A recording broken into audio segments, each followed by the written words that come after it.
Before I ever started renovating homes, this aquaponic garden is where it all began. I didn't know much about plumbing or heating systems, but I learned by building this from scratch. There's a lot of videos out there, the systems and setups that are better than mine, but I learned a lot from this. It combined fishing, farming, and hydroponic gardening into one closed loop system, which is called aquaponics. I remember harvesting tilapia quite often, about 6 months or so. I would harvest very large tilapias and cook them. And because this is like really fresh water, no chemicals that can be sprayed into the system, these were like really good tilapias to eat. So the way the system works is that the tilapia produces waste, which turns into nutrients for the plants, and then the plants help clean the water for the fish, and it's just that symbiotic relationship between plants and the fish. So it's just that cycle. I was just building a system, like an ecosystem, where the plant feeds from the feces of the fish, and the plants produces oxygen to the fish. So I was able to grow tomatoes. I was able to grow lettuce. I grew a bunch of other things like in there that were amazing, and all year long I was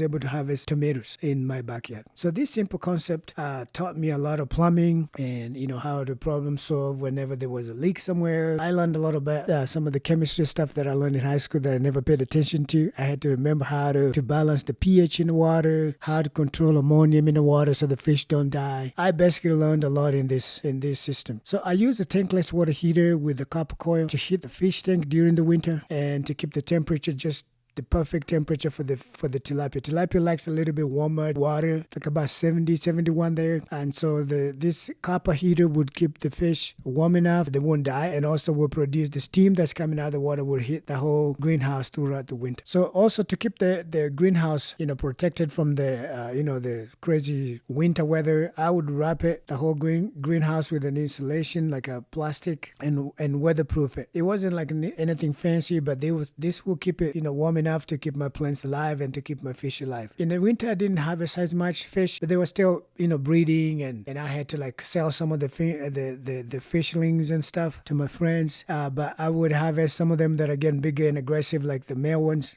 and I'll eat them. And so this little setup was able to produce a lot of fish. At one point, I had almost 70 fish in the IBC tank that you see in the video right now. And I'll eat at least a fish or two every week. And greens and tomatoes. I even grew potatoes in there. I grew onions. I grew anything you can think about that can grow was grown in that greenhouse. I learned a lot about how to problem solve and to do plumbing and to do all the little things you can see in that video right now. So looking back at this project, it taught me so much. The skills that I use today to do my DIY stuff, most of the stuff I learned from this greenhouse, and that's why I wanted to share with you guys where all this started. And so that's how I started like a small little channel to see if I could post some videos, but I wasn't very confident enough to be able to speak on cameras and stuff, so I just posted videos without me talking. And so I found one of these videos I wanted to share with you guys, and just to show you guys that